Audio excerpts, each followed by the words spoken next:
Ecovision set sail for Antarctica aboard the SANAE III, operated by the Department of Environment Affairs. We soon left Table Mountain behind and set course for a stormy journey due south, through the roaring 40s, the furious 50s and the screaming 60s, to Antarctica.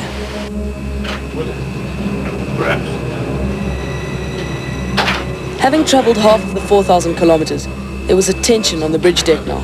The ship's crew were expecting a new danger: icebergs. Soon we were picking our way carefully through the floating ice. We admired the storm petrels, effortlessly floating across the ice, while we had to break our way through it, every step of the way.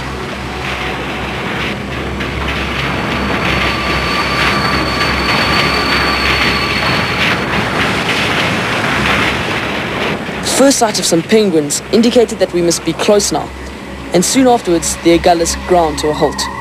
She could go no further.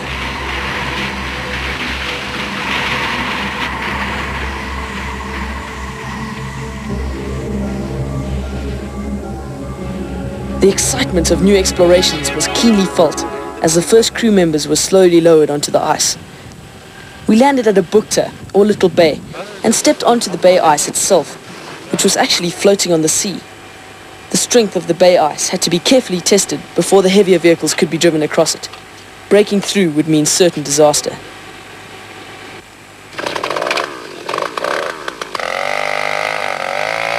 Only now did the immense logistical planning required by the South African National Antarctic Expedition become obvious. Ja, logistieke in Antarctica is natuurlijk 'n reusagtige taak. En dit begin by die Antarctiese afdeling in Pretoria, wat 'n onderafdeling is van die Departement Omgewingsake. En aan boord die SANAE III is daar 2 helikopters, 2 Puma helikopters wat deur die lugmag geopereer word.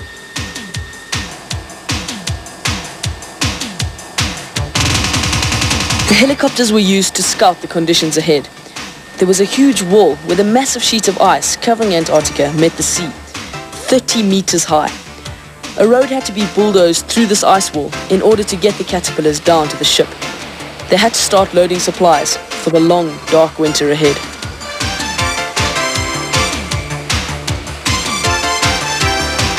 But building ice ramps and hauling freight required fuel, and the fuel was down on the ship. A pipe, kilometers long, was used to pump the diesel onto the ice shelf. This precious diesel is also used to generate electricity, and electricity means warmth during winter nights at minus 40 degrees. On the ice shelf, the diesel was stored in huge bladders and then hauled by sledge 30 kilometers away to the main base of SANAE.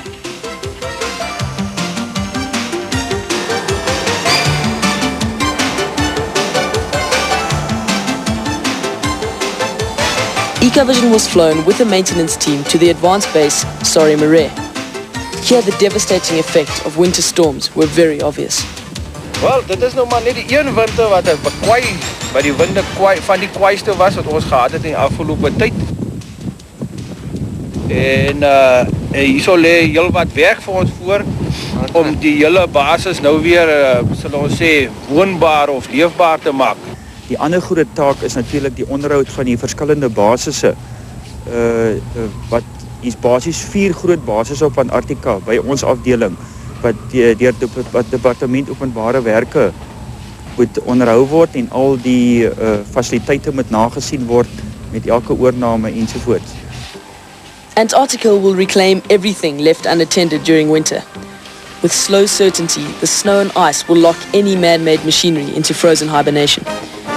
The generator plant was iced up, and without electricity, the base cannot operate.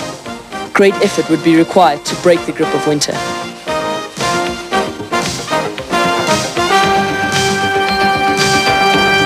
Back at the Agulhas, offloading the freight was going smoothly. The ice ramp was completed and the sledge hauling could begin. Only last year, a caterpillar was lost due to a break in the bay ice, and great care had to be taken. Ons beweeg op die baai-ys. Dit is bevrore see wat omtrent 1,5 meter dik is.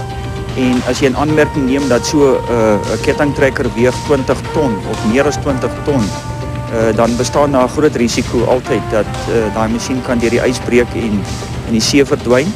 en natuurlijk ook die ijskere wat dwars oor Antarctica versprei is, bly 'n groot gevaar. So dit is altyd 'n moontlikheid wat bestaan dat voertuie verloor kan word en ons is baie bewus daarvan. The helicopters ran a different kind of risk. Sudden polar storms and whiteouts can make flying impossible. There are dangers and hardship. But the helicopters and Caterpillar trains kept at their constant task of hauling life-supporting equipment.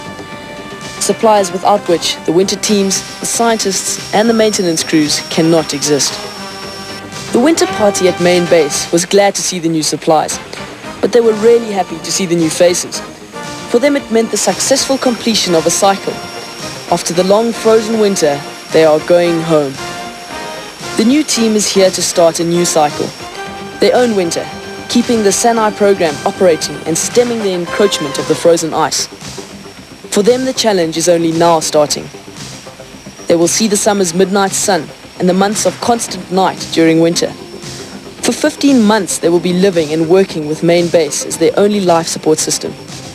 And Main Base is far beneath the surface of the ice.